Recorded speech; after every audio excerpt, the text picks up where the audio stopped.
Hello and welcome back to Getting to the Top, where we interview transformational leaders about their leadership journey in hopes of helping you on your journey and inspiring your climb to the top. Today, I have the exceptional honor of having with me Dr. Cle Anne Gabriel. She is a sustainable development specialist, a consultant, an author, an educator, and public speaker with 16 years global experience as a pioneer and leader in her field.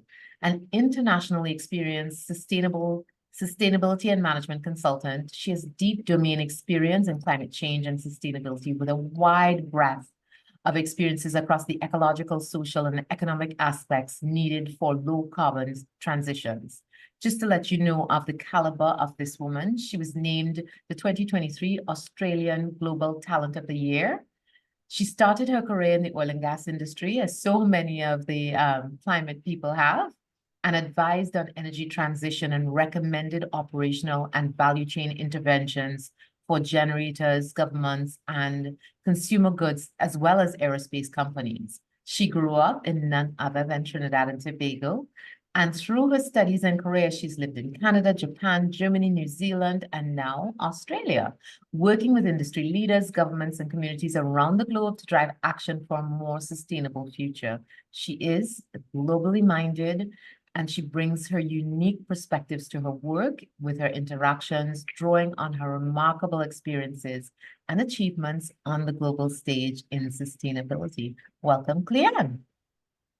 Thanks very much for having me, Racquel. It's nice to be here and to be part of your podcast. Yes, and I've had the honor of being taught by Cle Anne. So we took her course on carbon literacy, and I must tell you, it was excellent, and she was phenomenal in guiding us through that. And she made the information so accessible, and I was completely and utterly enamored with her through that process. And I was just so, there was a huge feature on her in the paper, and that's how I found her, actually. I just found out through the newspaper, which is rare, right? Normally it's somebody introduces us to somebody, or I know the person, or I know somebody who knows the person, but there was this huge feature, I think on International Women's Day on Dr. Gabriel, and I was like, oh my gosh, I have to meet this person. So I called the paper up and I was like, introduce me to her. And they did, and then we ended up learning about the course that she did, and we're like, absolutely, we need to learn more about carbon literacy. And so we took the course, and then I found out what has to be the single most fabulous thing about Dr. Gabriel. We went to the same high school, several decades apart, but we went to the same high school. Yeah. Oh, yeah, that was the source of her fabulousness.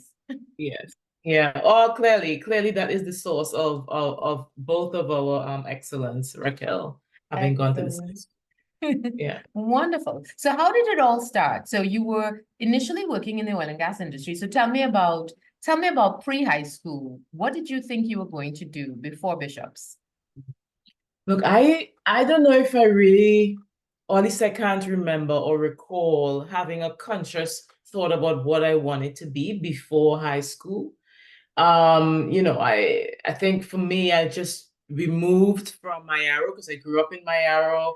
I was born in Mayaro, and then we moved to Porto, Spain when I was I would say about 8 years old. So I did primary school at Diamond Vale. So we lived in Diego Martin for a while. So went to Diamond Vale. And so it was more, I wouldn't say I was thinking already about what I wanted to be. But I knew that I really enjoyed school. I was very much academically oriented for a while. And so I was really focused on that. And so by the time I came to Bishops for high school, I knew I was really interested in science in particular. So that was something that always interested me. But I also loved the humanities, and I really, I enjoyed reading. So I think there were a few things that was steering me in a couple different directions. I know sciences and humanities seem almost like two different worlds, but I think now from this vantage point, looking back, I think it was it all happened for a reason. I do think that my skill, or maybe my superpower now, is science communication, and I couldn't have done that without the background of having the backing of enjoying and doing well in both of those fields. So Yeah, I think that may just have been where my head was at when I was just about to get into high school. Yeah. So you're doing sciences and humanities, and definitely two sides, two sides of two Yeah. different coins. Yeah. And so what did you think you were going to do with that? Like, what were you saying to people? I'm doing this because, And I remember in high school, there was a time in high school I actually said, and I cannot be, I'm almost embarrassed to say it now. Well, no, I embarrassed. I said, and people remember me saying that I wanted to be Prime Minister of Trinidad and Tobago. This was maybe in the middle to latter years of high school. And I thought, yeah, it was a no-brainer. I wanted to see change, and that was maybe my humanities bend. I really enjoyed learning about new cultures and languages, so the prospect of representing my country seemed really appealing. But also, there were some specific challenges around sustainability in particular that I felt needed a scientific background and expertise to really understand. And so, I was studying biology, chemistry, I did geography.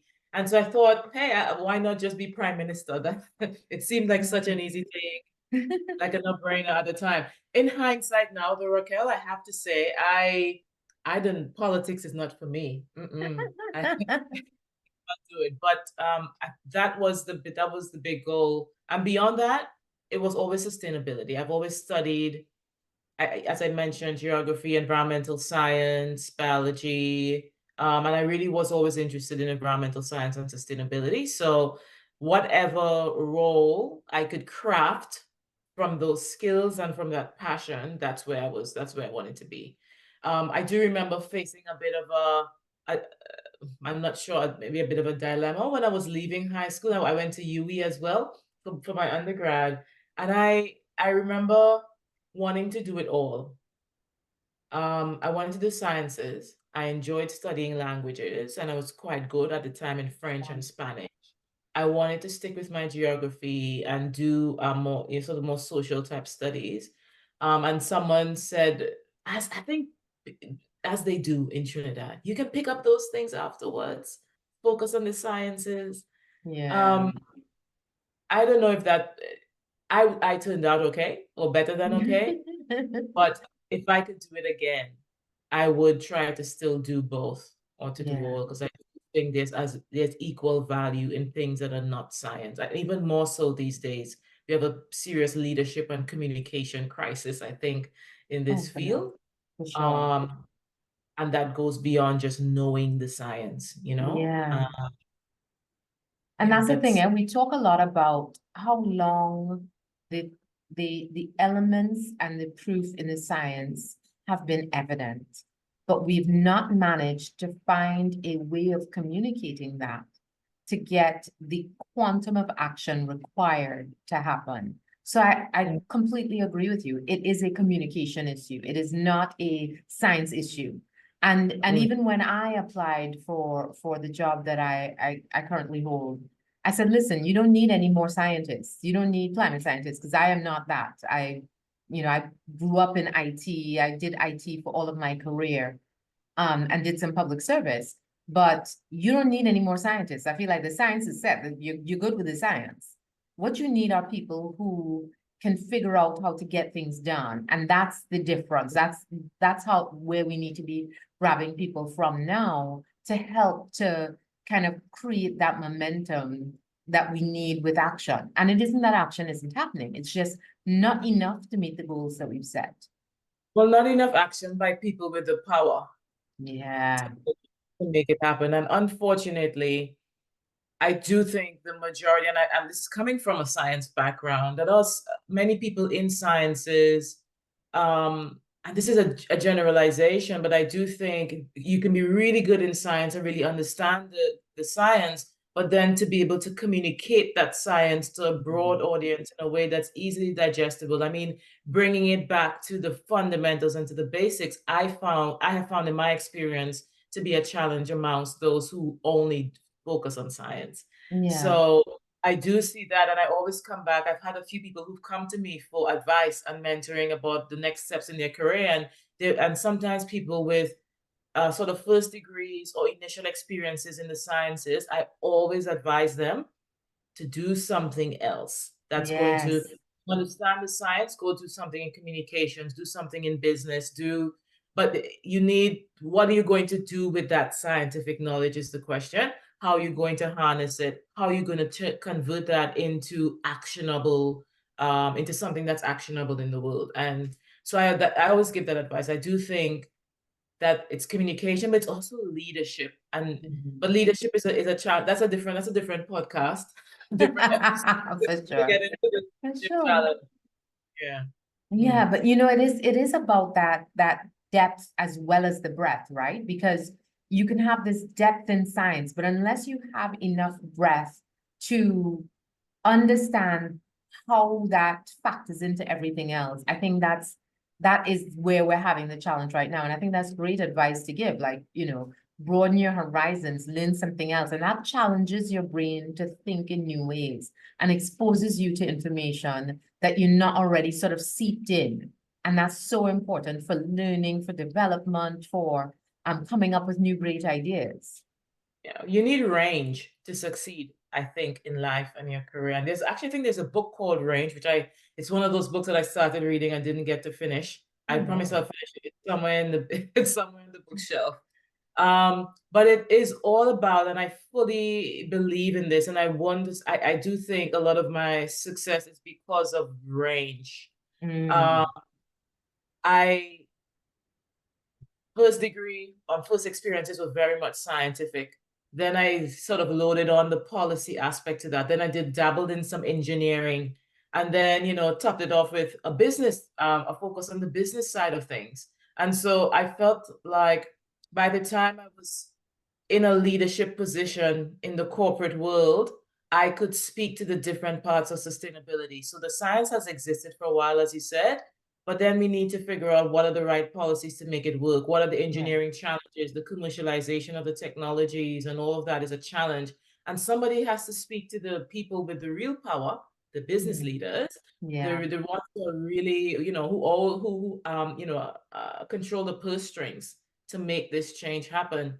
And so to turn those opportunities, decarbonization opportunities and climate adaptation opportunities into a business plan and to make a business model out of that is, I would say, it's probably the skill or the thing that I learned that probably made one of the biggest differences in recent times in my career.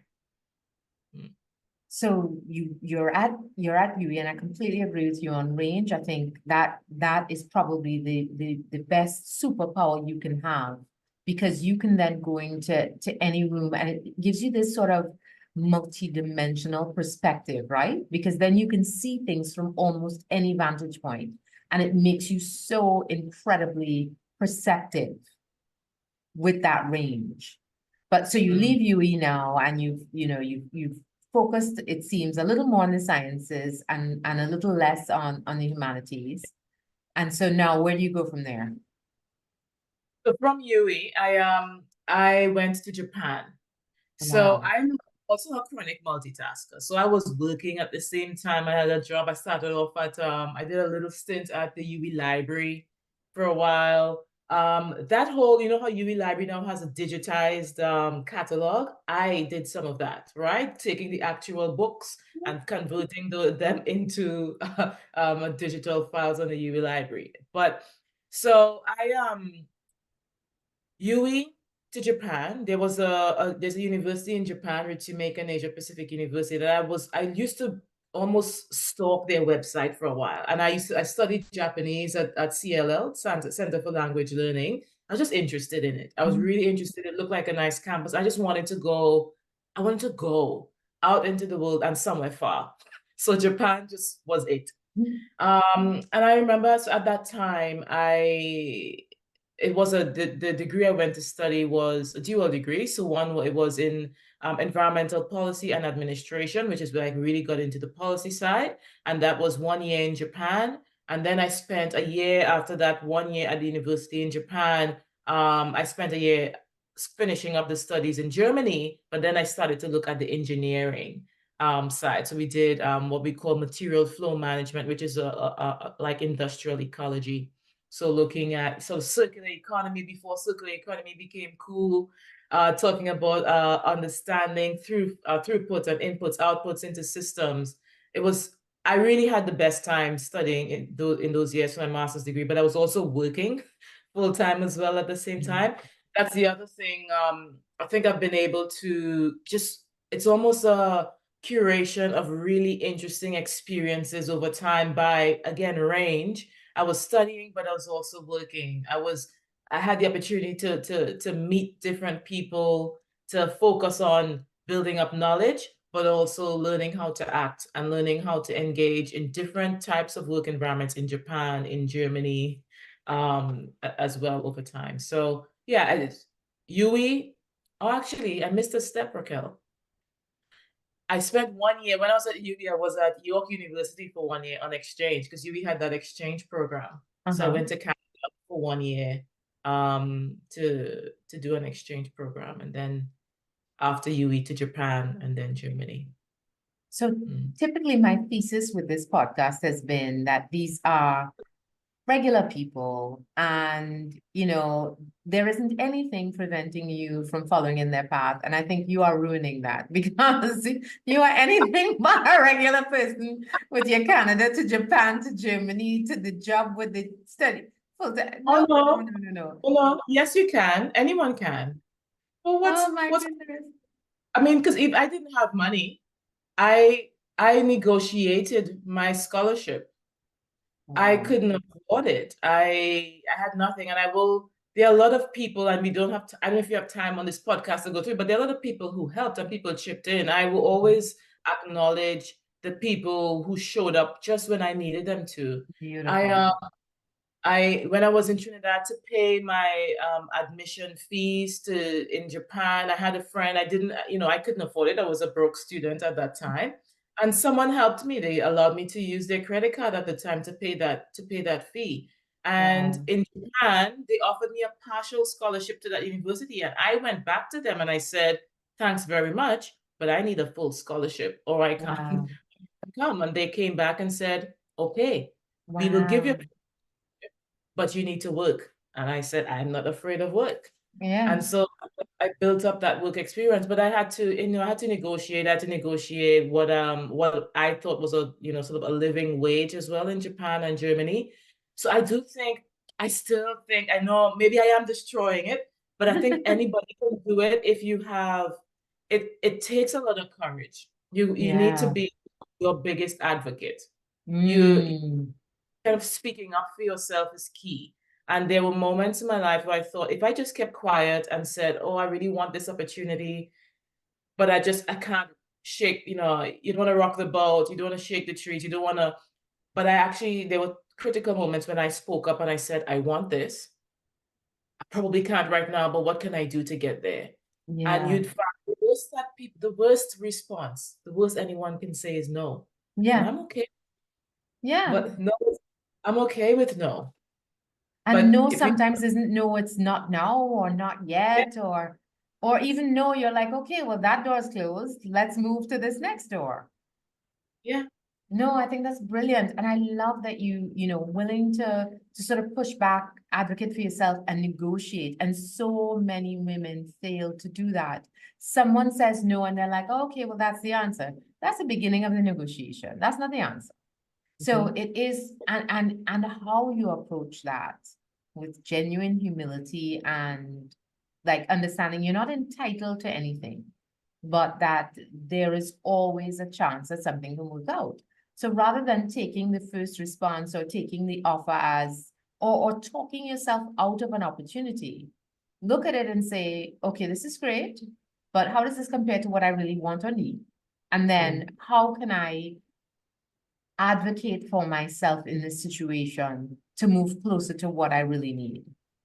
Yes, absolutely. I can't emphasize that enough. Just advocating for yourself, courage.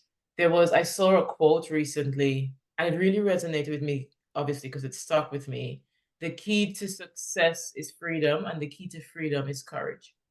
So, and I think courage, advocating for yourself, speaking up is so key. But it takes time though. I don't think in my, say, teenage years and 20s and early 30s that I was ready to speak up. I was still doing a lot of I was already still in leadership roles. I was Mhm. leading things. I was winning the awards and all of that, but I was still very much thinking there are more things that I wanted from life. And I Yeah. still not ready to say I wanted them and to really grab them and take them from life. But some things, it takes time and experience when you realize it, probably a few things, but you start to realize that the people who are succeeding aren't really that different. No. Yeah. They, I said that to one of my good friends about my CEO journey, right? Because, you work for a company, and you work for really lovely people who are quite bright. But you're like, is this person really brighter than me? Not really. no, They're a no, regular person, put on their pants yeah, one leg at a time. So if they can do it, why not me? And then when I started to think about that, I just started to unlock my own potential because I didn't have any perceived barriers of why couldn't I do it? Yeah, no, I like I this a feel lot, and getting into that point where you understand that there are barriers, but you have that courage to say, okay, if somebody says no, is it gonna kill me? Am I gonna fall apart? If you fall apart, can you wait to fall apart at home and not fall mhm, apart in yeah, no public? problem in the room. Yeah, yeah. Yeah, So and get I comfortable as well. Yeah, yeah. It, And there it was will something change. I'd read. There was this girl. Oh, this was, and I always say it's something I'd read, but this one I saw on social media. And this girl Really. said she had gone through, and I don't know if she was the actual original person or if it was somebody else. Nobody knows. But I truly believe that this happened to her. She said, as a joke, she decided to say, oh, let me see how many people can say no to me because I have a really hard time dealing with no. So I'm going to go through this process and I'm going to ask for ridiculous things and see how often I can hear no and recover. Mm. And listen to me, she got so few no's because she was asking for increasingly ridiculous things and doors just kept opening. And she was like, how did I not know this? That you just need to ask, and things might just, like the answer could be yes. It hadn't even occurred to her. I think it's the fear of no that gets Yeah. us than the Yeah. actual no's, because it's we are I think I've seen especially young people living our lives and we go through careers in fear, right? And it's often Yeah. a fear of no, what if I'm not good enough? What if they don't like me? But actually, the minute you ask, have the courage to just ask, you'll find that you probably will statistically have more yeses Yeah. than no's. The no's will hurt, Yeah. but that's okay. You're comfortable Yeah. with that. That's life. Yeah. Yeah. And treat it as a game. Every no is like, oh my gosh, I got another no. Great. I'm going Yeah. after 200 no's. Yeah. So Yeah. yeah, and I've got my 200 no's, and then your back is broader and stronger and shoulders a You can put, little back, now you and can, you're all right. you're ready to You're go. ready. So, Yeah. yeah. So you're working full time, moved from Japan on this full scholarship while working to Germany, working in Germany while going to school. Then what happens? In Germany, I was working on I didn't realize what a great opportunity this was at the time until now. As in the last 3, 4 years, that climate change Wow. has really blown up and has entered the corporate world. I had the opportunity, and now I know in hindsight, it was a real opportunity, a privilege to work on European Commission zero emission projects. Wow. And this was at the time when zero emission was new. Actually, my master's thesis was about the concept of zero emissions, defining it, and all. So when we were still thinking about the definition of zero carbon and zero emissions, that was me then. I just took it for granted. And Right. so I was project managing these European projects, so European Commission at the time, based in Germany. But we had a few really interesting projects at this institute that I was working at, and it really built up my leadership skills, expertise, my knowledge of carbon and climate change. We had some really good circular economy projects as well. that I would say professionally has been one of the most valuable experiences, because now here in Australia, climate change, as we all know, has really taken off, and few people were doing it at that time that I was doing it already. Right. So I had that experience. It gave me a good ammunition. So from Germany then, while I was working on that, I had this conversation at the time where I said, I actually want to learn, because I felt like I wasn't able to communicate the value of these sustainability projects that I was working on to really get people to invest the money that the projects deserved. And I said, I want to learn to communicate this to the people with the real money, Right. to real business. That was the actual conversation I had at the time. So I started thinking, I was deciding whether I wanted to do an MBA or to go do a PhD. And I thought, master's degrees, I don't want to do another one. But maybe, and someone suggested, just go do a doctorate in business. And so that's what I did. So I left Germany and I went to New Zealand. I just simplified that whole process, but there were a lot of things happening in that decision and the process of getting to New Zealand. So I was at New Zealand, University of Otago, did the doctorate in business sustainability. And that's where I started to interact with renewable energy entrepreneurs in different developing countries around the world, and had some really interesting opportunities to work on projects in New Zealand and the Pacific as well. Brilliant. All right. So now you are, working on all of these projects all over the place. You are branching out. So then what happens next? New Zealand. Okay.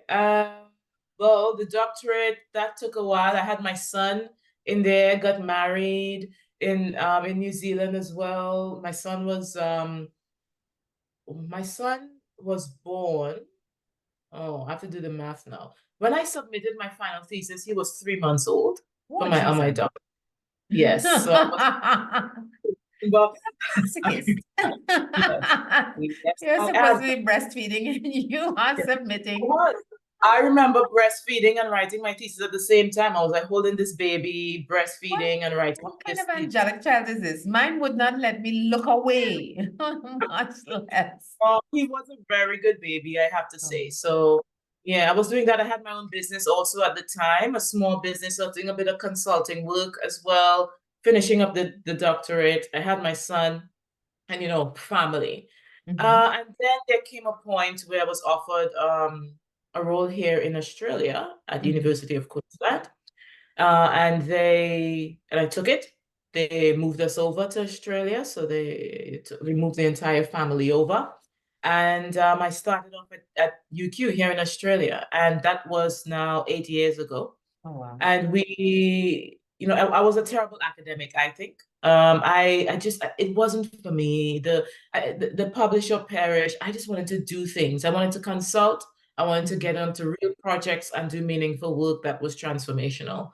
And so I took on a role as the Director for Sustainability at the University of Queensland Business School, which was less academic and very much more me. And that's when I really found my groove. That's when I realized I was, I enjoyed consulting work, I enjoyed advisory, and I think really got me started on thinking that maybe I should go back to working for private sector at the time. How did you get noticed by the university for them to even call you to move you over and then, yeah.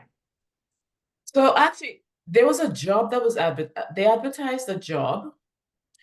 I don't quite remember the exact process. I definitely put in an application on CV, and they called me and said that I was, one of the sort of the top applicants for this job. But they had also some really good people onshore in Australia, right, that they could hire. But my experience, and this is why I said this experience in Europe was key. The range, because I had the experience in Europe that I'd worked on these projects already, that I had, Japan, and I was already doing some work there in Japan as well. That was actually really more attractive than some of the candidates that they had onshore in Australia. And so they invited me to come over. They paid all the relocation expenses and everything, and we settled in Australia. Lovely, lovely. So then you decide Academic life, not for me. I really miss private advisory, consulting. So how do you move from the university into that? Oh, I just honestly got tired of I really I I have to be careful also what I say here. I I there was a point, and I think you go through these, you have these moments in your career. This is range, but also this is courage, this is advocacy. Mhm. There's a time I think you look around you and you think, okay, I'm doing well by Mhm. any measure, and anyone around me would say that Mhm. I'm doing really well. Mhm. Then you look around you and you go, okay, but who here is the example of who I want to be? Yeah. Is you kind of look around you because you're trying to find mentors and people that, what am I Yeah. working to this place? Yes. And Yeah. if you look around you in your current work situation, even if you're doing really, really well, and you Mhm. can't identify a few people that you think that's who I want to be, Yeah. then maybe think about whether you're in the right place. I Yeah. came to that point when I was at UQ, where I thought these are great people. I was doing really well, doing great work, but I couldn't find the people. I couldn't find people that I wanted to be like, and Mhm. so I decided I wanted to leave and I wanted to go back to private sector. That's when I went to had a conversation with a lady from RPM Global. So they do mining advisory globally, Mhm. and they hired me after one conversation to be their global decarbonization head. Wow. Um, and from there, it just spiraled. After that, after a little time there, KPMG wanted me. I became KPMG's head of decarbonization for a while.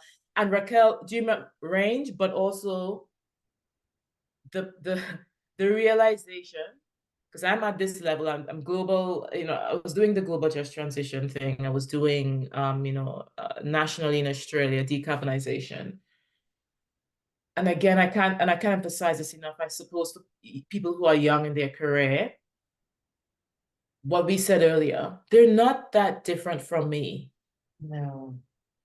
They're global leaders nationally across Australia. I was working with people, in London and in parts of, South Africa and Latin America. I just had access, Canada, across the firm.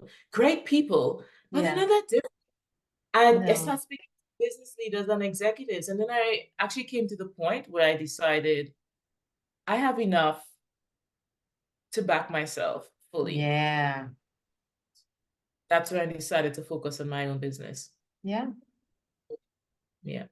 So I went through for a few years just learning and realizing that I could do it, that I had enough to back myself. And that led me to the decision to focus on Thing Zero, not Yeah. just as a side hustle, not just as a multitasking thing, but something that I could do full time. So tell us about Think Zero. So Think Zero provides advice. So we do a lot of sustainability advisory work, and we also do capability building. Some of that's in the workshop, which you said you did. Some of it's in Don't say helping. that. Don't say that I said I did. I did the workshop. You were there. What I mean is you already mentioned that you did it. Allegedly, you attended the workshop. I went to the workshop and I was the most problematic person in the workshop. I asked 10,000 questions, either showing That's my curiosity or absolute ignorance. I can't tell you which one, but I was 100% there. I'm just teasing. not problematic at all. Not problematic at all. Um, we actually, to have people that engaged, you were paying so much attention, that you had really great questions. I mean, that's just the dream when we're running workshops like that. It's to have people like you who are just genuinely curious and ask questions. So Thing Zero, that's what we do. We do advice. We provide advisory services as well as capability building services. At the moment, we're in an interesting growth phase. So I'm hiring, looking for facilitators for facilitator pool. Hired, finally I got someone to support with admin. Uh, Soon going to bring another person on to support on an executive role. at Think Zero as well, and perhaps 2 other roles coming as well in sustainability. So we are growing, have good, really great traction in the Australian market. Think Zero partners with WSP in the Middle East, so we're in the Middle Oh, East as wow. well, in Okay. Abu Dhabi and Dubai. Yeah, we deliver. So WSP sells the course, and Think Zero helps to deliver it. So it's our Okay. course that they are delivering for us in those markets at the moment. So we're Brilliant. focusing. Yeah, and the next horizon after, I just need to bed down things in Australia, is trying to think about what I can do to give back into the Caribbean. So I feel like there has to be a full circle moment, or I For kind of think, sure. what, yeah, And we absolutely. definitely need you in the region. I mean, every time I talk about you, because you know, I use you as an example of we produce genuine world-class talent, but we don't always have the resources to sustain that genuine world-class talent. And we need to create the environment here that someone like you can do what you do here as well as in Australia. Not saying that Australia is the wrong place, but definitely if we produce this kind of talent, we should have firsthand access to that kind of talent. And Yes. I know that you're doing extraordinary things in making an effort to support the region in growing in this space. But it'd be so great if, you know, if you could I grow and agree. thrive from here. I would love to. So look, honestly, my son at the moment, he's 9, will be 10 soon. Once he is old enough, he's older and, doesn't need me as much and he's grown up, I'm open to coming back to the Caribbean and working from there. I think, I do think I'm a globally minded person. I don't mind working from the Caribbean, back in the Caribbean for a while. It's just, I'm a mom too. So I need to be here. My son's Of vetted course. here as well. So, yeah. Yeah. So that's yeah, but I would love to give back. I would love to come back to the Caribbean and see how, how I can contribute based on the skills and and experiences I've acquired over the years. So you have these ambitions to come back and support, and there's so many ways in which we can use extraordinary talent like yours. But what I want to know from you is what is the best advice you've received in your career? Don't take anybody's advice. Ah, Someone said that to me, and not really not to take anybody's advice. I think it was a really good friend of mine in New Zealand. mm-hmm. Angela, who said, I shouldn't exactly say don't take anyone's advice, but almost be really careful about the advice you take. And based on that, I've kind of evolved my own advice to myself. And it's this, it's similar to if you look around and you see no one that you want to be like, it's consider whether you're in the right room. I don't like being the smartest person in the room. I want to be in a room of people smarter than me, Yeah, always. yeah. So what I do, that was probably one of the best advices I've received. And what I tell myself and probably share with others is I always listen when people give me advice.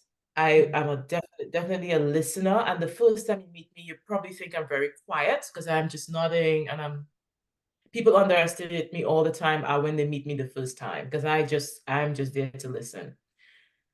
But if the advice is coming from someone who is not where you want to be in life, ignore it. I'm not even saying take it in. There's probably a few tidbits to learn, but people are giving advice. If we think about where advice comes from, it's coming from people's own life experiences. Right. And if you are giving advice based on a life experience that's built on fear, that's built on limitations or fear of hearing no, and all you know in your life is what can't be done, and then Yeah. if all the advice you're giving to people is based on what can't be done. So I Yeah. always have to that's why I'm always quiet. The first time you meet me, anybody meets me, I'm so quiet. It's really funny actually, because people always say, oh, anyway, think I'm sort of rude. I'm underestimated the first time. And that's good, Is eh? Because then you can be a surprise. exactly. I if that person their experiences, and who they are and where they're going is not who you want to be and where you want to go, that advice is probably very likely not for you. Yeah. If you have a learning mindset and a growth mindset, it's easy to pick the valuable pieces of the advice. Right. But the advice as a whole, if you know the context of where it's come from, it's very easy to decide whether or not that advice is for you. I've actually just stopped. I just started ignoring. When I started my business, do you know how many people, even to this day, when I start my own business, why would you want to do that? Anyway, you can always come back if you like. Very love you here. Just come right back. You can always just come back and work for somebody else like the rest of us. That was those were the exact words that was said to someone. How many times I heard no when I was kicking down doors trying to get clients? How many times I heard no when I was building up this workshop and people thought that businesses wouldn't be interested in this. Now I have clients who want to take their entire staff through the training. You know, I heard no so many times. And when I think back to who was telling me or giving me advice and telling me no, I should have known better. Yes. Where the advice was coming from. So I think take advice with a grain of salt. Think about who is giving it and their context at least. Yeah. Yeah. And they are not seeing things from your perspective. And I mean, think of like Jeff Bezos. If he had listened to his boss was like, you're crazy. You're going to leave this amazing job to go and start what? Something on the internet? And, no one believed in what he was building at Amazon, like no one. Because he's the only one with the vision. With the He's vision. the only one, and I'm facing this right now with Thing Zero, right? I'm the only one.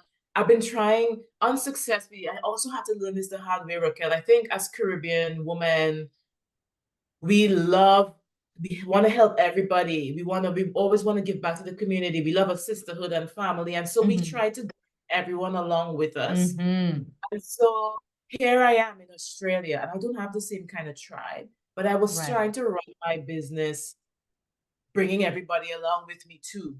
And then I really had to realize, actually, they don't get it. Yeah, and that's okay.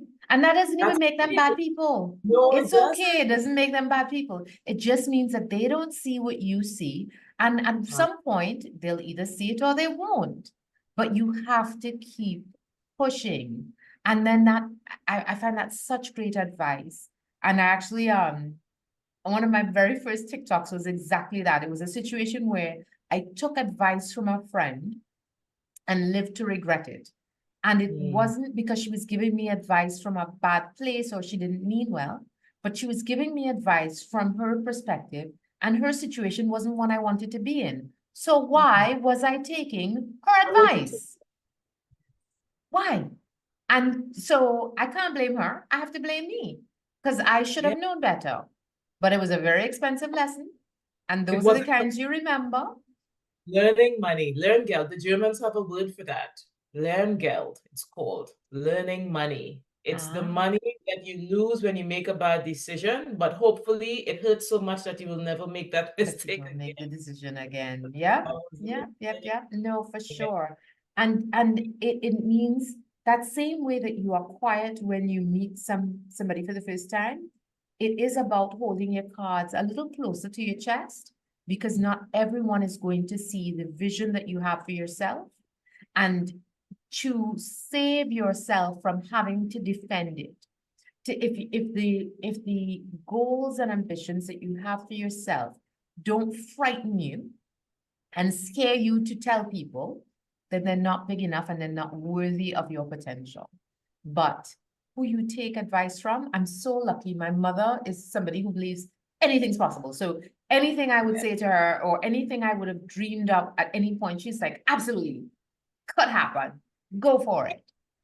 And I was so lucky. She had never, ever held me back with anything that I had envisioned for my life, to the point where it's almost to a fault, because if my mom calls me and asks me something and I tell her I don't know, she says, you do know, you just don't want to tell me. I was like, no, there are things that I don't know, And she's like, no.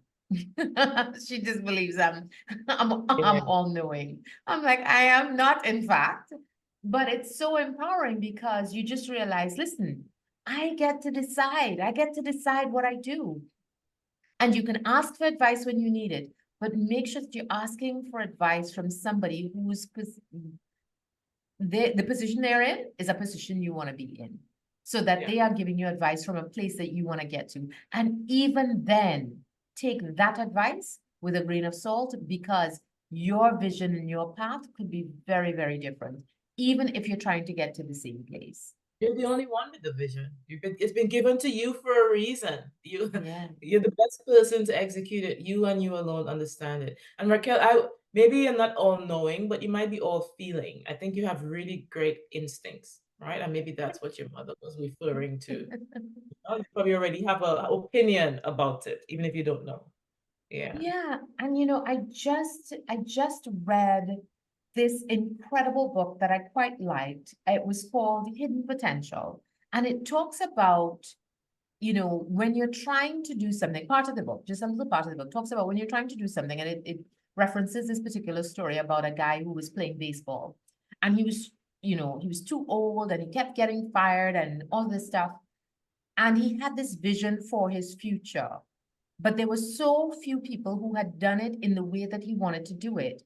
He kind of went to all of them to get advice, and not all of the advice worked for him. And so he had to like Frankenstein this path for himself forward from bits and pieces of the advice that worked. And they're like, oh no, you're throwing it too fast. And he was like, no, I'm doing it differently.